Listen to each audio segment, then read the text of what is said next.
Il y avait, à l'époque du Rabbi Maharash, le quatrième rabbi de Lubavitch, il y avait une jeune femme qui s'était mariée avec un jeune homme que lui-même n'était pas issu du mouvement chassidique. C'était une époque où ceux qui ont lu le livre de mon beau-père, l'excellent livre de mon beau-père, Lubavitch, on parle, là-bas on raconte la période où la naissance du mouvement chassidique, il y avait ce qu'on appelait à l'époque les mitnagdim, c'est-à-dire les opposants. Il y avait la partie d'études philosophiques et la pratique des mitzvot selon la philosophie, et arrivé le mouvement chassidique, pour dire brutalement les choses, ils ont rentré de l'émotion dans l'action, dans l'accomplissement des mitzvot, dans la prière, dans l'étude, etc. Et au début, ça n'a pas plu à tout le monde. Les gens avaient peur que c'était un renouveau de l'époque qu'on avait vécu Shabbat. Et ce couple-là, donc le Khatan, l'homme n'était pas lui issu du mouvement chassidique, n'était pas un chassid, et elle y était. Et comme souvent dans le couple, on va selon la coutume du mari. Et ils n'ont pas, après leur mariage, il a visité le rabbi, demandé une bénédiction au rabbi qu'une seule fois. Pas comme les chassidim qui vont minimum une fois par an chez le rabbi, ils sont partis habiter dans une ville plus lointaine que Lubavitch. Et ils ont eu un enfant, un garçon. Et malheureusement, ce garçon-là, quand il est né tétraplégique, de manière qu'il ne pouvait pas bouger les jambes. Et ils ont essayé avec un médecin, un deuxième médecin, un troisième médecin, et tous les médecins disaient qu'il n'y a rien à faire, qu'il allait continuer comme ça. Il n'y avait aucun remède à ça. Et sa femme, qui elle, était une chassida, elle lui disait, mais viens, on va demander une bracha à mon rabbi, viens, on va demander une bénédiction à mon rabbi. Et lui, qui n'était pas de ce mouvement-là, lui disait, mais si les médecins ne peuvent rien faire, tu crois vraiment que ton rabbi va pouvoir faire quelque chose? Et elle lui dit, oui, le rabbi il a une force, il a un pouvoir, c'est un tzaddik, il a des forces que Dieu lui donne de pouvoir faire des miracles surnaturels. Et malgré tout, il ne cédait pas. Et plus le temps il avance, et plus elle demande, et à un moment, il voit qu'il n'y a plus le choix, il accepte. Et des années étaient passées depuis la première rencontre qu'il avait eue avec le rabbi. Rabbi Maharash, c'est Rabbi Shmuel. Ils n'étaient pas dentistes, Maharash. Maharash, une dent. Merci. Et ce qui se passe, c'est que quand il rentre en Yechidut, c'est-à-dire l'entrevue privée avec le rabbi le regarde dans les yeux, et quand il voit le visage du rabbi, le visage d'un tzaddik illuminé, tout de suite, il est empli d'humilité. Et le rabbi lui dit, avant même qu'il commence à parler, il dit, ça fait longtemps qu'on ne s'est pas vu. La dernière fois qu'on s'était vu, c'était juste après ton mariage, si je me souviens bien. Et lui dit, mais comment le rabbi se rappelle de ça? Et sans même qu'il dise au rabbi, c'est quoi son problème? Le rabbi lui dit, va trouver une jeune fille, qui est elle-même orpheline, pauvre, achète-lui des beaux bijoux et parle-lui sur son cœur qu'elle accepte d'épouser ton fils. Le fils était déjà arrivé à l'âge du mariage, pour vous dire l'écart qu'il y a eu entre le premier et la deuxième entrevue. Et il lui dit comme ça, il termine, et si Dieu veut, il va guérir. Quand il sort de la Yechidut du rabbi, il avait complètement changé d'avis, et la première chose qu'il fait, c'est qu'il va dans un magasin de bijoux, il achète les meilleurs bijoux. Et chez lui à la maison, il avait adopté une jeune fille qui est orpheline. Maintenant, qui est-ce qui va épouser un tétraplégique? C'est difficile. Et donc, il vient avec ces bijoux-là et commence à lui parler sur son cœur et lui dire d'accepter d'épouser son fils, que concrètement, voilà, ça resterait une cas avec un bon cœur et que le rabbi l'a promis qu'il allait guérir. Au début, ça ne marche pas. Et finalement, la fille se laisse. Et elle accepte de se marier. Ils ont prévu alors une date pour le mariage. Et quelques semaines avant le mariage, la mère cuisine à la maison un bon plat de viande. Et l'enfant qui était dans le lit, puisqu'il était immobile, il sent cette odeur-là. Et il demande, est-ce que je peux avoir un petit morceau de viande? Et ça étonne tout le monde, puisque ça n'a jamais été son régime alimentaire. Étant donné c'était un enfant malade, aujourd'hui c'est plus un enfant, c'est un adulte, étant donné qu'il est malade, il n'avait pas le droit de manger n'importe quoi, il ne demandait jamais de viande, il mangeait quasiment jamais de viande, puisque la viande ça demande une digestion particulière, on ne peut pas la digérer quand on est allongé. Et là, le fait qu'il a demandé de la viande, ça a choqué tout le monde. Il lui a amené un morceau de viande, il a redemandé encore de la viande. Et il s'est levé de lui-même pour aller dans la cuisine, suivre cette odeur-là et demander de la viande. Au début, c'était difficile. Et bien sûr, la bracha du rabbi, la bénédiction du rabbi, elle s'est réalisée. Et le jour du mariage, le jour de la choupa, il était debout sur ses jambes, sans béquilles, sans canne, en bonne santé. Je raconte cette histoire, pourquoi? Parce qu'on parle de viande, et dans la paracha de la semaine, parachat Emor, on raconte encore une fois la mitzvah du Korban Pessah, c'est-à-dire de l'agneau pascal, de l'offrande de Pessah, qui est on mangeait de la viande. Et je vais dire dans les mots. Dans notre paracha, Perek Rav Gimel, Pasuk Dalet jusqu'à Vav, et les Moadé Hashem Ikrei Kodesh Asher Tikreu Otam Bemoadam, voici les fêtes appelés saints, que vous allez les respecter et les lire en leur temps. Bachodesh Harishon, le premier mois de la Torah, c'est le mois de Nissan. Barba Asar Lachodesh Ben Arbaim Pesach Lachem, le 14e jour, au moment du soir, au moment du coucher du soleil, ça va être Pesach pour Dieu. Ou Bachamisha Asar Yom Lachodesh Azeh, et le 15e, donc le lendemain, Chaga Matzat Lachem, Shivat Yami Matzat Ochelou, c'est une fête, la fête des matzot pour Dieu, et pendant 7 jours, vous allez manger des matzot. Parachat Emor, alors qu'on parle des Kohanim, alors qu'on parle des habits du Kohen. La Torah répète. Il y a un klal, c'est-à-dire une généralité dans la Torah, que En Mukdam ou Meuchar Batorah. Il n'y a pas, la Torah, comme elle est écrite après Shemot, il n'y a pas d'ordre chronologique. Et là, on nous répète encore une fois la mitzvah du Pessah. Et ce qui est intéressant, c'est que cette semaine, on va être aussi le 14 du mois. Alors, certes, pas du mois de Nissan, mais du mois de Iyar. Qu'est-ce qui se passe le 14 du mois de Iyar?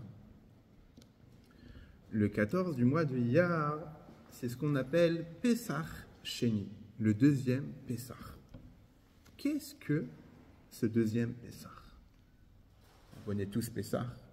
N'importe qui connaît Pesach. Les enfants connaissent Pesach, puisque c'est une fête qui leur est spécialement dédiée. Mais qu'est-ce que Pesach Sheni, le deuxième Pesach? Alors allons un peu plus loin.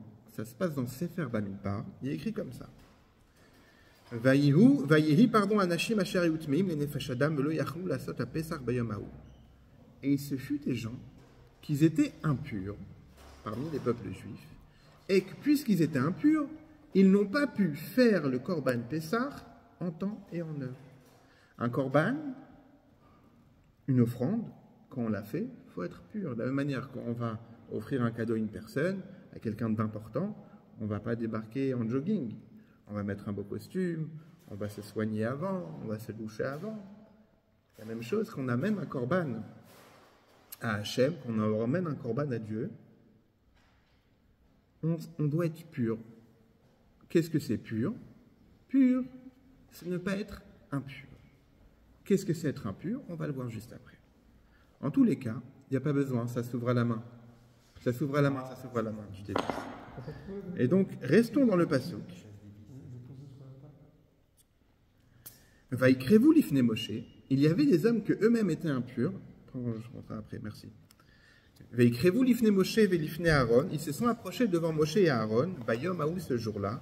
Vayomru anashim hema elav, ils ont dit, ces personnes-là ont dit à Moshe et Aaron, Anachnu tmeim lenefesh adam, nous sommes impurs car nous avons touché des morts. Lama nigara levilti akriv et korban Hashem bemoado betor ben Israël. Pourquoi nous, on ne pourra pas faire le korban comme les autres juifs?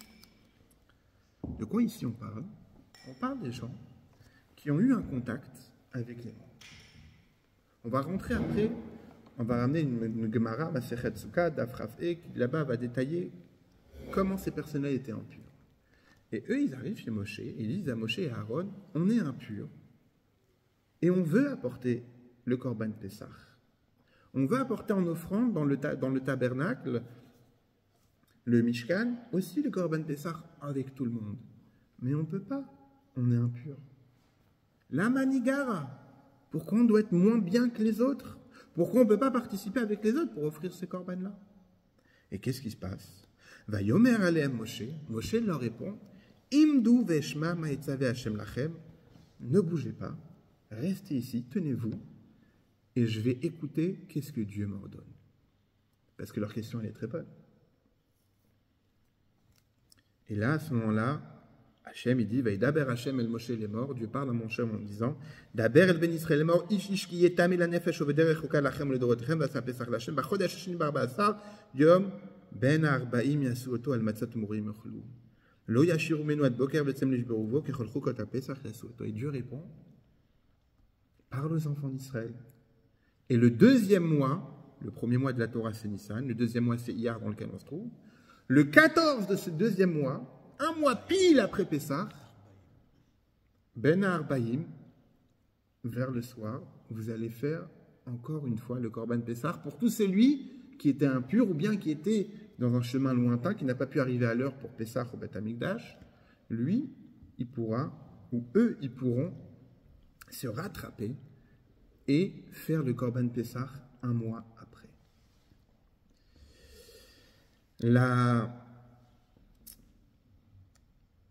Le Pessah Sheni, le deuxième Pessah, n'est pas comme le premier. Il est beaucoup plus simple. Il n'y a pas besoin de faire le nettoyage de la maison. Il ne va pas durer 8 jours en dehors d'Israël comme on fait aujourd'hui. Juste, il faudra manger de la matzah. Il n'y a pas de seder non plus. Alors le seder, c'est... Là, on parle dans un temps... c'est-à-dire qu'ils étaient encore avec Moshe Rabbeinu au moment même où ça se passe. C'était quoi Pessah? C'est manger de la viande, le korban, l'agneau pascal, du maror et des matzot. C'est ça Pessah Sheni. Et d'ailleurs, la coutume, elle est que jusqu'à aujourd'hui, on garde en coutume que le Pessah Sheni, qui tombe cette semaine vendredi, le 14 Iyar, on mange de la matzah pour célébrer cette deuxième chance que Dieu a donnée à ces Juifs qui étaient impurs et qui n'ont pas pu célébrer le premier Pessah avec tout le monde. Et c'est pas seulement pour les personnes qui étaient impures, les personnes, comme on a dit, qui venaient d'un chemin loin, ou pour toute autre raison qui n'ont pas pu célébrer le premier Pessah, eux, ils peuvent le faire. Maintenant, il y a écrit Vayu anashim asher yutmeim lenefesh adam. Qui sont ces personnes qui sont venues chez Moshe en lui disant on veut faire le Korban Pessah, mais on est impur. Et ils ont dit on est impur, mais on veut faire le Korban Pessah. Qui sont ces gens impurs? Dans la Gemara, le Talmud Bavli, le traité Souka, Daf Chavhe, Amoud Aleph, à la fin là-bas, on a 3 avis qui vont nous expliquer, chacun va nous dire qui sont ces personnes qu'on parle dites impures. On a tout d'abord l'avis de Rabbi Yossi à Galilée, Rabbi Yossi qui venait du Galilée, et qui nous dit comme ça.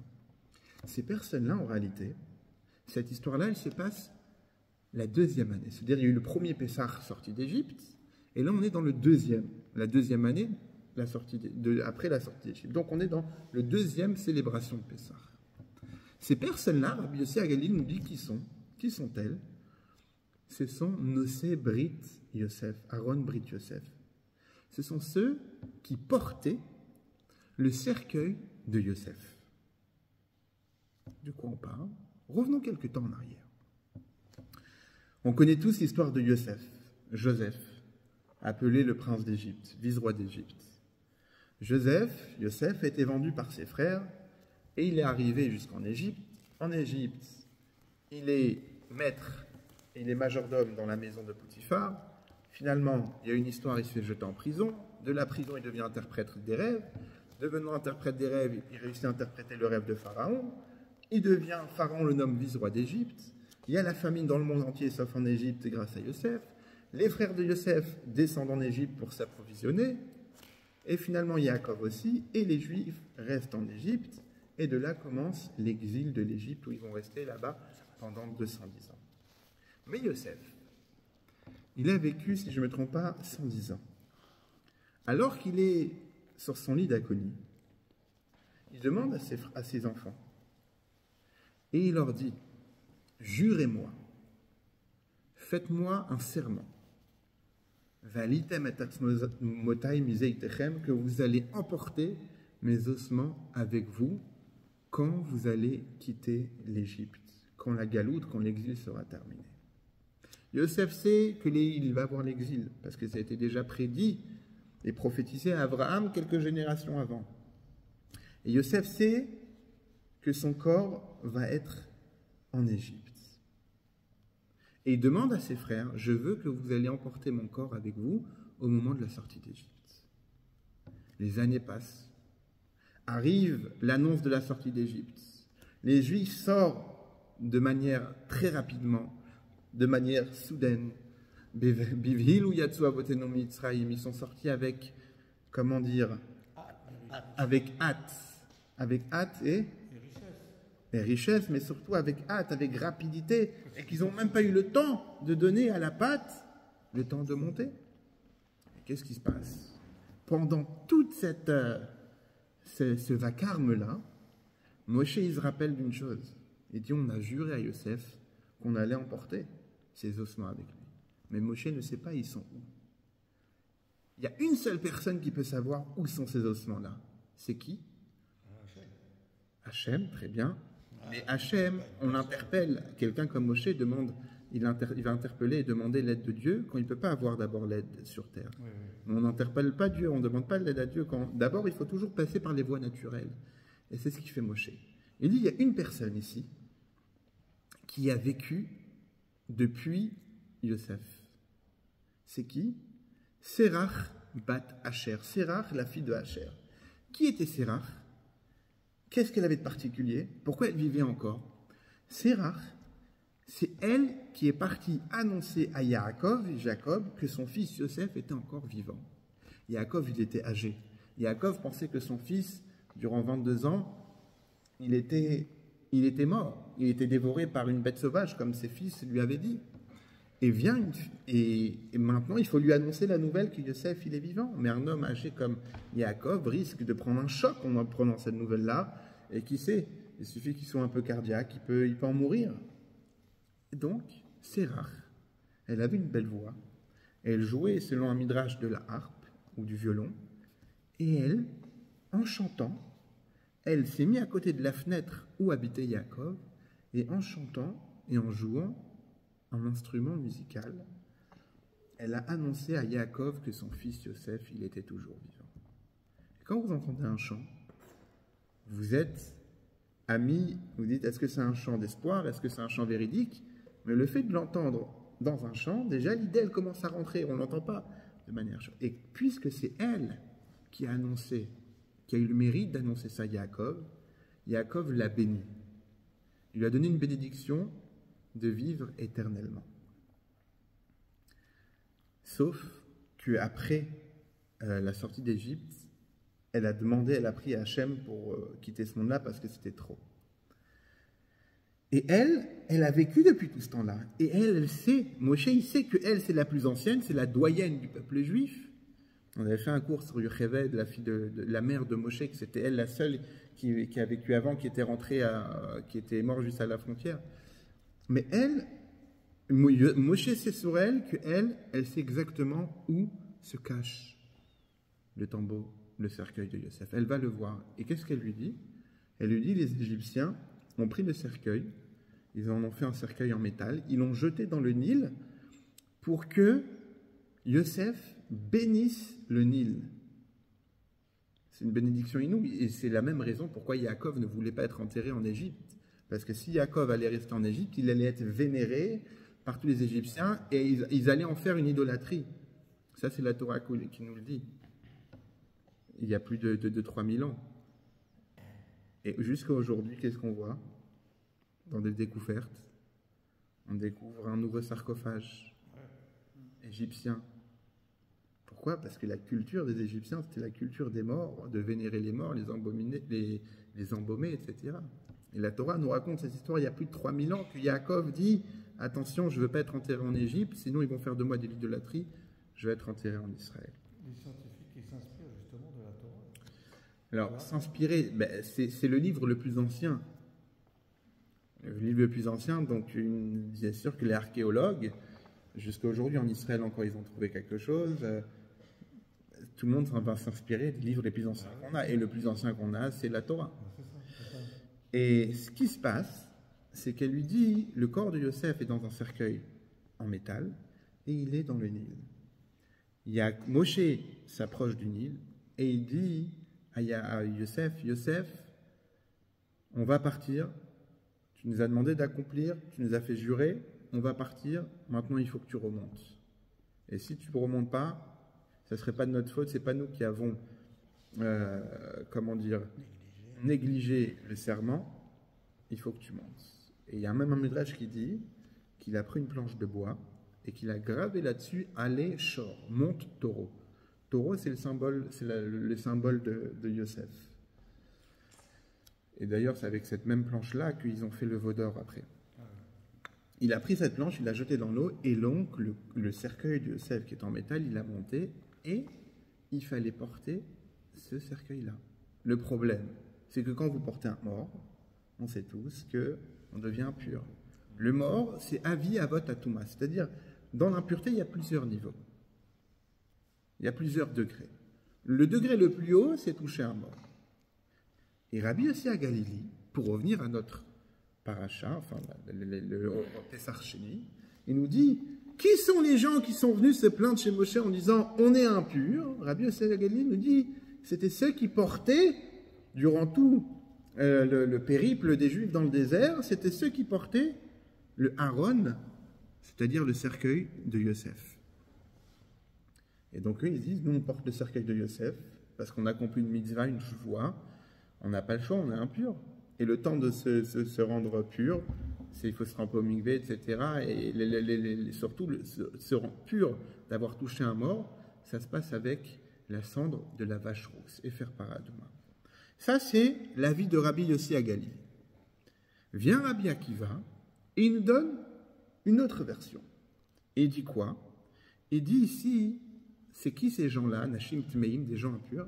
C'était Mishaël et El-Tsafan, Béné Ouziel. Mishaël et El-Tsafan, deux frères, fils de Ouziel, que Ouziel, c'était l'oncle de Aaron. Donc Mishaël et El-Tsafan, ce sont les cousins de Aaron. Qu'est-ce qu'ils ont fait, eux?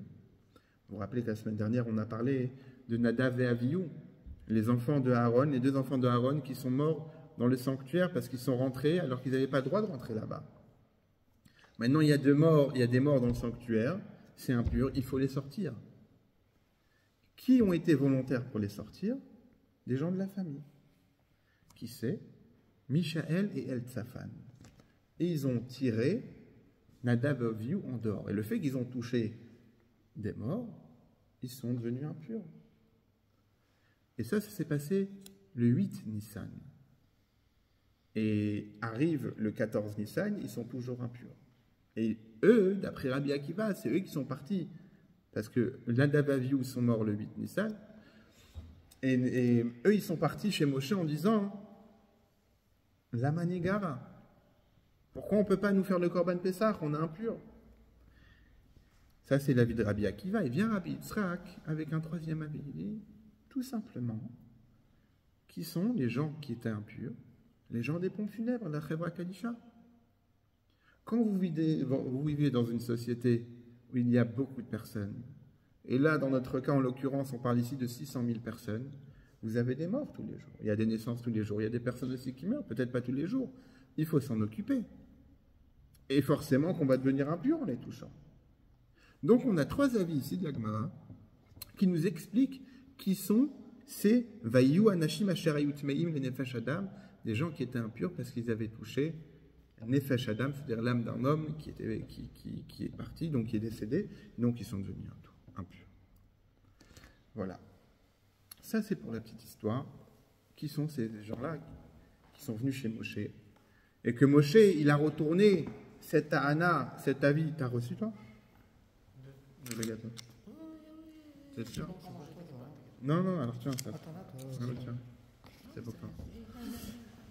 Et que Dieu, il a accepté. Ce qui est intéressant, c'est que Dieu, il a reconnu. Et c'est effectivement, il y a, comme on pourrait dire, un bug. Et donc, on va donner un nouveau Pessah. Le Rabbi demande la manière comment le Passouk nous raconte l'histoire. Elle nous interpelle. Pourquoi? Vayomru anashim ahem elav anachnut meim lenefesh adam la manigara levilti akriv et korban Hashem. Ils arrivent en prétendant et en disant on est impur parce qu'on a touché, on était en contact avec des morts. Pourquoi nous, on ne peut pas faire le Corban Pessah comme tout le monde? Et le rabbi demande, a priori, la formule, elle doit être inversée. Je vous donne un exemple. Je ne peux pas venir au match de foot parce que j'ai piscine. Et il y a la formule, j'ai envie de venir au match de foot, mais je ne peux pas, j'ai piscine. C'est-à-dire que d'abord tu dis la chose que tu as envie, et après tu dis la raison pour laquelle tu ne peux pas y accéder. Eux, ils disent, on est impur, et on aimerait faire le Corban Pessah. Mais ils auraient dû dire, on aimerait faire le Corban Pessah, mais le problème, c'est qu'on est impur. Mais là, la formule, elle est différente. Ils disent d'abord, on est impur, mais on aimerait faire le Corban Pessah. En réalité, avant de comprendre ça déjà, il faut comprendre qu'est-ce que c'est un Corban et les différents niveaux dans les Corban. Corban, on sait tout ce que ça veut dire, c'est un sacrifice. Le Beth Amikdash, le temple, dans lequel il y avait le Mizbeach, l'autel, sur lequel on amenait des sacrifices. Dans les sacrifices, il y a deux niveaux.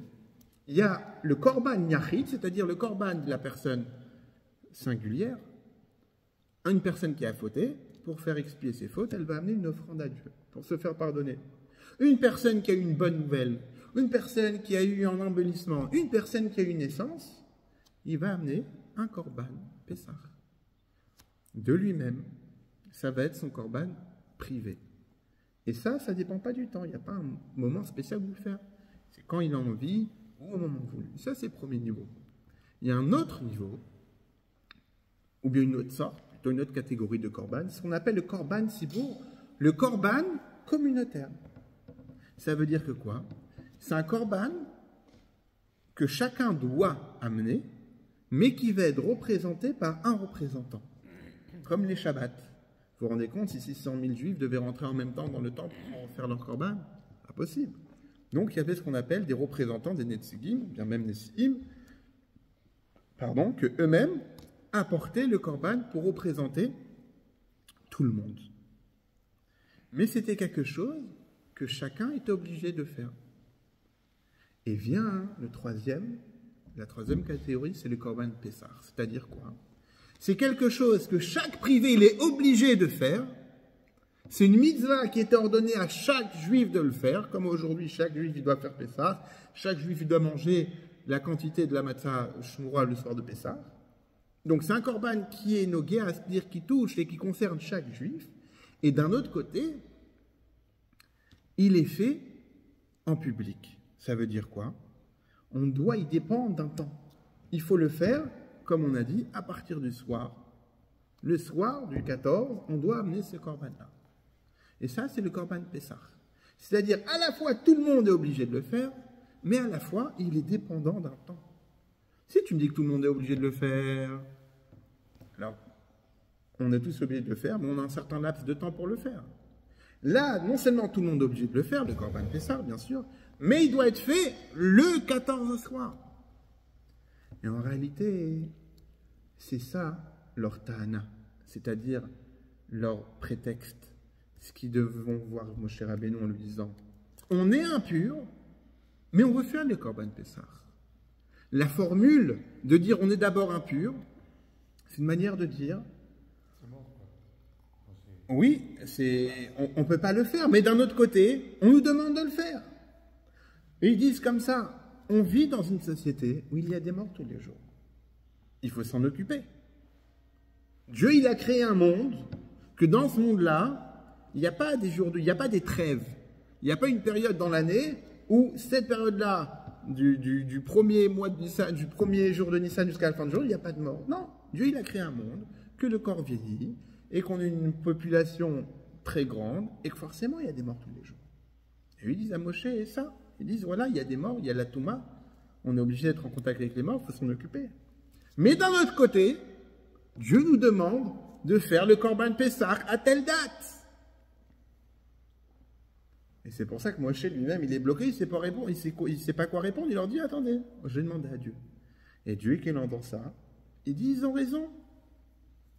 Et c'est pour ça que je vais rajouter une nouvelle mitzvah, Pessah Sheni. Pessah Sheni, le deuxième Pessah, fait partie des 613 mitzvot. C'est-à-dire que eux, ils ont aussi, on peut dire, fait une percée dans la Torah en disant, il y a un bug ici. Et Dieu, il a approuvé ce bug-là, et c'est pour ça que Dieu il a donné un deuxième Pessah.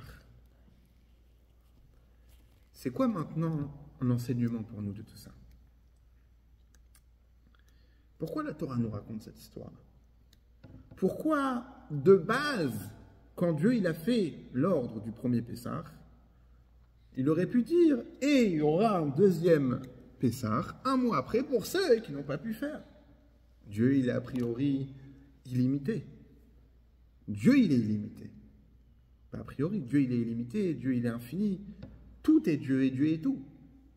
Dieu, quand il a donné la Torah, quand il a dit cette mitzvah-là qu'on répète dans notre parashat est mort, de faire le Korban Pessah et de faire célébrer la fête pendant les 7 jours, pourquoi il n'a pas dit au même moment, et pour ceux qui sont impurs, ou bien qui viennent miderer rechoka, c'est-à-dire qui viennent d'un pays lointain, et ils ne vont pas arriver alors, pour eux, on va faire un Pessah un mois après.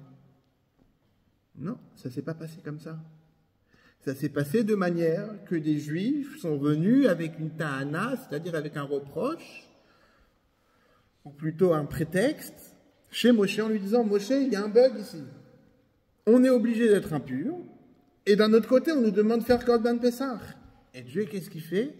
Il accepte cette ta'ana, il accepte ce prétexte-là, et il dit « Très bien, on va rajouter une mitzvah dans la Torah, et ça va être le Pessah Sheni, que celui qui n'a pas pu célébrer le premier Pessah va célébrer le deuxième Pessah. » C'est pour ça que certains disent qu'on est un peuple à la nuque raide. Ouais, mais là, c'est dans le beau côté de la chose. Ça veut dire souvent, jusqu'à là, la plupart des fois où le peuple juif va chez Moshe, c'est pour se plaindre. En disant, on était mis en Égypte, on n'a pas assez à manger, on en a marre de manger de la manne, on veut de la vraie viande. Mais là, c'est une belle histoire, c'est une belle anecdote. C'est-à-dire, ils viennent en disant, on veut faire la mitzvot, mais le monde naturel ne nous permet pas de faire la mitzvot, qui est limité dans un certain laps de temps. Et Dieu, il accepte ça. Et ce qui est extraordinaire, c'est que dans la Gemara, c'est raconté qu'un jour, il y a eu une marloquette, une dispute intellectuelle entre les chachamim, les sages du Talmud, et Dieu, sur une certaine halakha. Et les chachamim, ils ont dit, Dieu, il a dit clairement que Yachid verabim alacha kerabim, que quand il y a une personne seule qui est en conflit avec plusieurs personnes, on va suivre l'avis de ceux qui sont plus nombreux. Quand je dis conflit ici, ce n'est pas un conflit d'intérêt ou quoi que ce soit.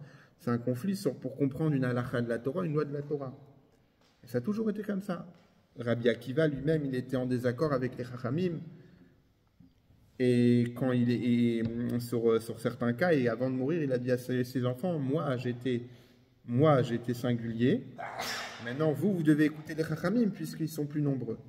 Et dit, moi j'ai écouté ça de mes maîtres, la loi en question sur laquelle il était en désaccord, moi j'ai écouté de ça de mes maîtres, qu'eux ils étaient rabbis, ils étaient publics, ils étaient plus nombreux, ils étaient majoritaires, voilà pour dire. Vous maintenant que vous avez écouté ça que d'un singulier, vous devez écouter le côté majoritaire des chachamim. C'est-à-dire que Dieu, il nous donne la possibilité de débattre avec lui sur les mitzvot de la Torah. Et il suffit qu'il y ait une majorité des chachamim qui vont interpréter la chose comme ça, et c'est arrivé, Dieu il a dit, Yachid verabim, malachar kerabim, puisque vous êtes majoritaire, donc la halacha, la loi, elle va être comme ça.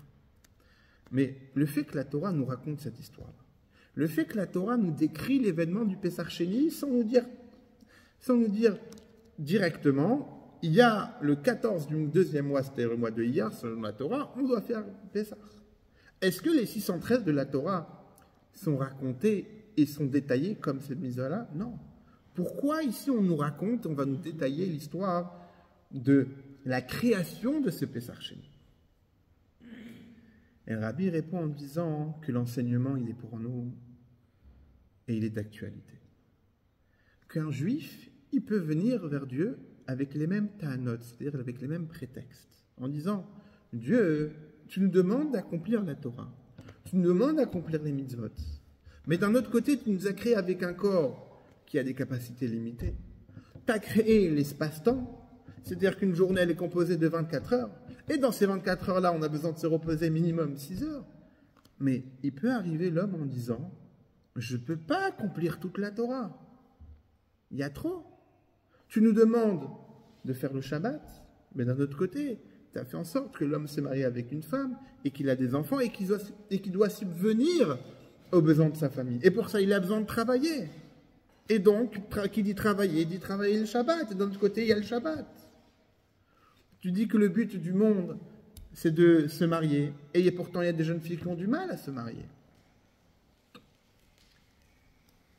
Et ces ta'anot-là, ces prétextes-là, c'est comme ces prétextes-là qu'eux, ils ont dit. Ils ont dit à Dieu, tu nous demandes d'approcher le Korban Pessah, mais tu as créé le monde de manière qu'il y a des périodes où on ne peut pas être pur.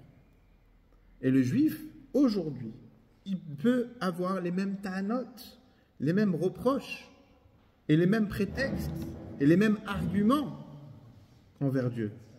En disant, on est limité. Et pourtant, Dieu nous demande de respecter la Torah. Sur ça vient la réponse. Et Dieu donne quoi? Il leur dit, Pessah Sheni. Sachez que de la même manière que ces juifs-là, quand ils sont venus avec des arguments honnêtes et des arguments sincères, en disant on veut faire le Korban Pessah, mais on ne peut pas. Pourquoi ils ne peuvent pas se purifier? Alors, ils peuvent se purifier, mais ça prend du temps.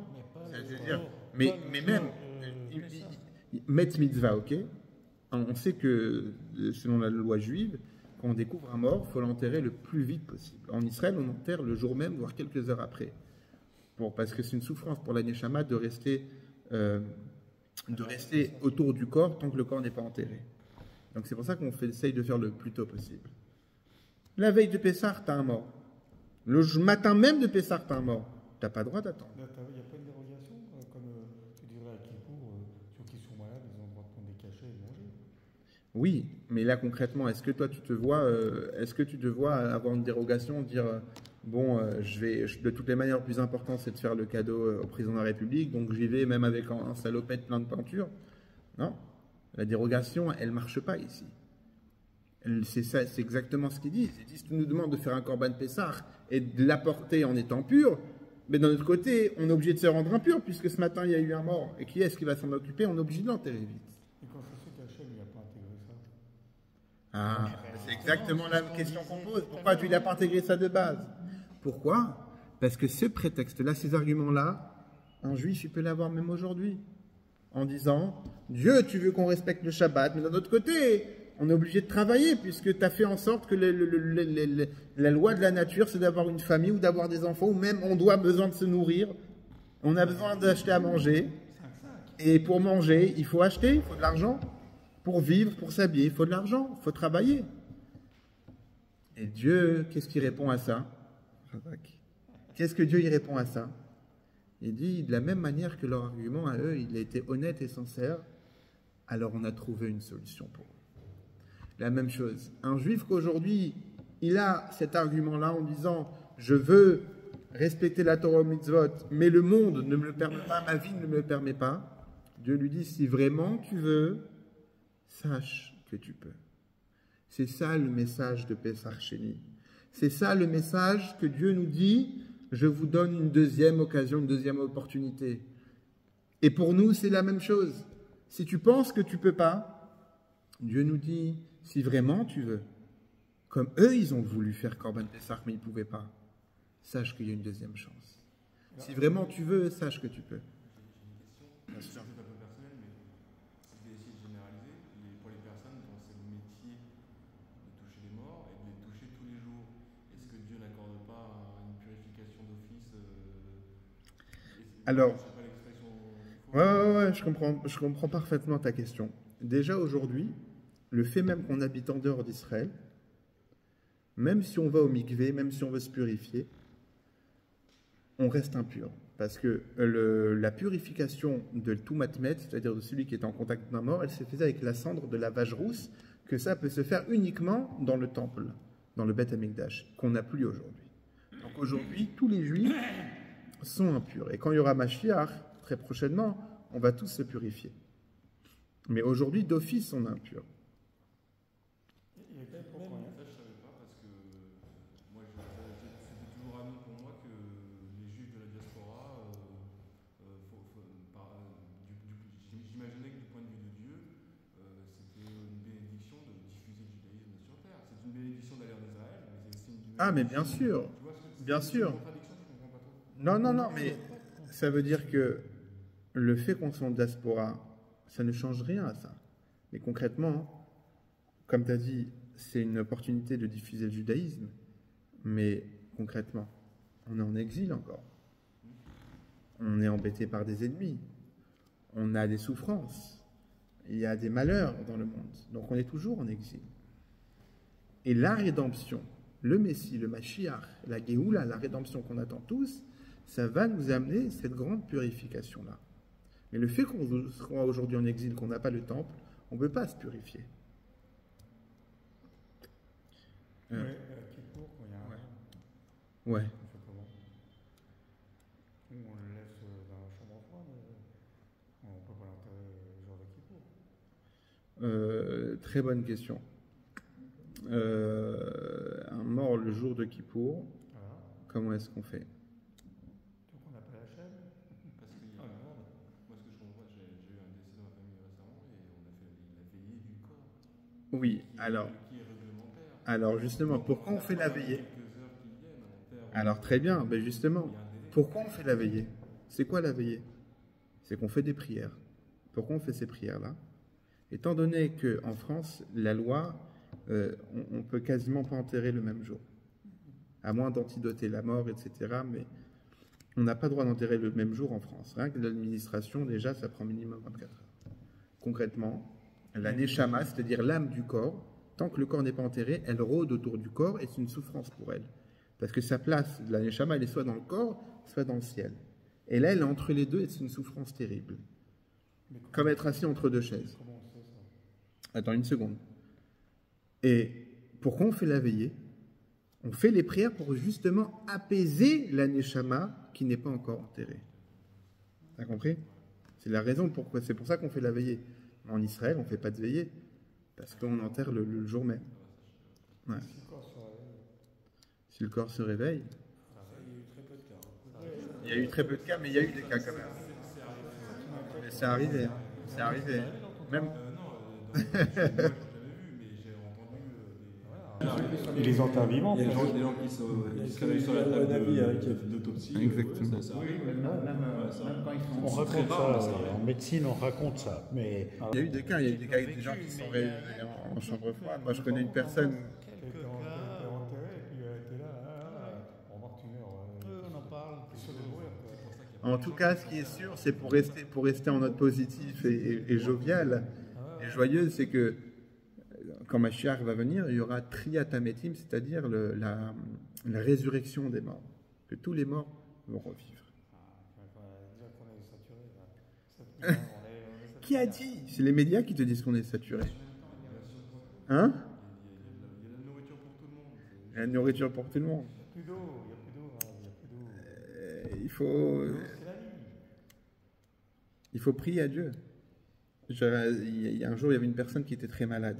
Et les médecins n'arrivaient pas à voir c'est quoi son problème. Il est parti voir le rabbi. Le rabbi lui dit, va dans telle ville, il y a un spécialiste pour ta maladie à toi. Il voyage dans cette ville-là, c'était un village. Il demande aux gens, est-ce que vous avez une liste des médecins ici? Il fait, quel médecin? Il n'y a pas de médecin dans notre village. C'est-à-dire quoi, il n'y a pas de médecin? Mon rabbi m'a dit que si vous avez un médecin. Je dis, non, on n'a pas de médecin. Mais comment vous faites? Vous tombez bien malade, il y a bien des personnes qui sont malades. Si, oui, oui, on tombe malade. Et comment vous faites quand vous êtes malade s'il n'y a pas de médecin? Eh ben, on prie à Dieu. On demande à Dieu de nous envoyer la guérison. Et là, il a compris l'intention de son rabbi. Il lui dit, tu essayes les médecins, mais il faut essayer aussi Dieu. Qu'est-ce qu'on demande tous les jours dans la prière? Moridatal, Mashiva Roach Moridageshem. On demande à Dieu de nous envoyer la pluie, on demande à Dieu de nous envoyer l'eau. Donc au lieu de dire trouver des solutions, comment limiter, parce qu'il n'y a pas d'eau, il n'y a pas de Dieu, venons prier à Dieu en disant à Dieu, donne-nous plus. Si je lui demande l'iPhone 14 Pro, il va me le ramener. Les Si je lui demande l'iPhone 14 Pro, La question c'est pourquoi tu en as besoin et est-ce que tu en as besoin? Qu'est-ce que tu vas faire avec? Tu voulais dire quelque chose, Denis? Non, Jacob. Aujourd'hui, pour le Pessar Chéni, celui qui n'a pas fait le Pessar, le premier Pessar, Ouais. il peut se rappeler. Voilà, mais est-ce qu'il a la même valeur? Il accomplit la misva du Seder. C'est pour ça que tout à l'heure je te posais la question, est-ce qu'il y a le Seder? Est-ce qu'il y a tout ça? C'est comme le... Non. Aujourd'hui, on commémore Pessar Sheni en mangeant de la matzah. Pourquoi? Parce qu'on n'a pas le même problème. Là, encore une fois, c'est pour ça que tu dis chaque mot de la Torah est important. Ici, c'est écrit Tamé la nefesh. Ici, on parle des gens qui étaient impurs en contact des morts. Mais de toutes les manières, aujourd'hui, comme j'ai dit, on n'a pas cette différence-là puisque tout le monde est tamé, parce qu'on n'a pas la vache rousse, parce que la toumatmet, c'est-à-dire l'impureté, elle se transmet. Une personne qui a touché un mort qui devient impure, s'il touche une autre personne, cette personne devient impure, comme un virus. Et aujourd'hui, donc, on est tous à ce niveau-là. Donc, il n'y a pas de... Mais on fait tous quand même Pessar, puisque justement, c'est le problème, c'est qu'on est en exil, et c'est pour ça qu'on termine la Gada en disant les Shana Ba Birushalayim, l'an prochain à Jérusalem, qu'on aimerait être à Jérusalem, faire le Korban Pessar comme il se doit, en étant pur. Et pour accentuer la Hora'a, c'est-à-dire l'enseignement qu'on a dit, il y avait que quand on veut vraiment la chose, que le message de Pessar Sheni, c'est Dieu qui dit, si vraiment vous voulez la chose, sachez que vous avez les moyens de le faire. Il faut juste vouloir. Quand tu veux, comme ces juifs-là qui ont voulu faire Korban malgré leur impossibilité, Dieu leur a donné une chance. C'est la même chose quand un juif il veut respecter Shabbat. En travaillant, il peut avoir. Il y a une très belle histoire qui s'est passée en 1957 ou 59. C'était un Farbrengen, une réunion chassidique au 770, la Shul du Rabbi à Brooklyn. Et là-bas, le Rabbi demande que chacun participe à la création d'un shikun. Shikun, c'est un quartier, une résidence Chabad en Israël. Et le Rabbi dit, bien que ce n'est pas mon habitude, là je vais vérifier combien chacun a donné, de manière que si une personne n'a pas donné assez, il faudra qu'elle donne plus. Et tous les chassidim, ils ont écrit sur un papier combien ils veulent donner. Et bien sûr, quand le Rabbi a dit ça, donc ils ont donné chacun le maximum qu'ils pouvaient. Là-bas, il y avait un chassid qui s'appelait Reb David Deitch. Et lui, même que ce n'était pas quelqu'un qui était très, très riche, il avait un business de shmates, il travaillait dans les tissus, comme nos amis, et il a écrit sur un papier, il s'est surpassé déjà dans le don qu'il a fait, quand il a entendu ça du Rabbi. Parce que le Rabbi, il a dit là-bas, le plus important, c'est ça, c'est que le Rabbi, il a dit, Aser, t'es Aser, que celui qui va donner, eh ben, ça va s'accomplir chez lui, la bénédiction que Dieu il a promis, qu'en donnant la tzedaka, eh ben, on s'enrichit, varikoti lachem brachat blidai, que je vais vous asperger, je vais vous inonder de brachot jusqu'à que vous allez dire stop, il y a trop de bénédictions. Et donc, tout le monde a fait des efforts, même lui, il a écrit le maximum qu'il pouvait donner. Et puis ensuite, tous les papiers sont passés devant le Rabbi, et quand le Rabbi, il n'y avait pas autant de chassidim comme on voit dans les photos, mais quand le Rabbi, il arrive sur son papier, et il lui dit, David, il faut que tu donnes 10 fois plus. Et il dit, d'accord, 10 fois plus que la somme qu'il avait donnée, alors qu'il avait fait déjà un très grand effort. Le lendemain, il va à la banque, et il emprunte la somme qu'il a promis, et il la donne pour la récolte, pour la collecte. Le jour même ou le lendemain, il entend que à Boston, il y a eu un incendie dans un entrepôt de tissus, de vêtements, et que comme tout a quasiment brûlé, le patron il a envie de tout raser, tout refaire à zéro, et donc c'est pour ça qu'il donne gratuitement, il dégriffe, il donne gratuitement tout celui qui vienne chercher, tout celui qui veut, qui vienne chercher la marchandise là-bas, au moins comme ça il se débarrasse gratuitement. Lui, quand il entend ça, il prend un camion, il arrive là-bas, il commence à charger. Et le propriétaire lui dit, attends, t'as encore de la place dans le camion, prends, et il lui charge au maximum. Il arrive chez lui à l'entrepôt, quand il sort les vêtements, il s'avère que c'était des vêtements de très haute qualité, du tissu de très haute couture. Il y avait seulement la partie en haut qui était abîmée. Il a arrangé ça, et en vendant ça, il a gagné 10 fois plus que le prix estimé. Et donc, de ça, il a commencé à s'enrichir petit à petit, petit à petit. Et on voit que la bracha qu'il avait reçue, le fait que même qu'il s'est surpassé, qu'il a fait plus que ses moyens, il a reçu la bénédiction et il a reçu les moyens de le faire. Et bien sûr, il a pu rembourser la banque et encore plus avec. C'est une histoire qu'on raconte par rapport à ça, que quand vraiment tu veux faire la chose, quand tu te surpasses, Dieu il donne les moyens et Dieu il ne reste pas redevable. Chacun peut faire des choses comme il faut. Et Dieu il donne la force. Et ça, c'est